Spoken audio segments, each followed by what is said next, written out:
raspakovka. Sakarā ar to, ka man ir praģiks, tur ir nepieciešams visu laiku špricēt krustus.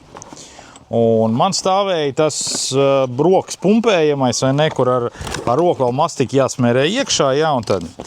Tagad es paskatījos un ieraudzīju, ka pārdodās pneimatiskie. Rekur, šitāds te, pneimatiskais solidola kačājamais. Tāds man nekad nav bijis. Neliels prieciņš, ka nevajadzēs vairāk kačāt ar rokām. Man liekas, ka es priekš viņa nopirku kaseti. Redz, kur ar solidolu attaisīsim vaļā. Tad cik es noprotu.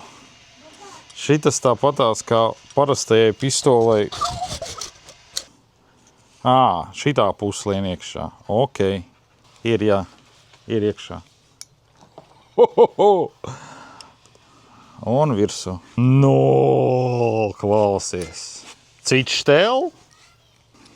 Tūbiņu klāt. Nu, šitien te klāt pie kompresora un aiziet. Varēšu špricēt uz nebēdu, ne?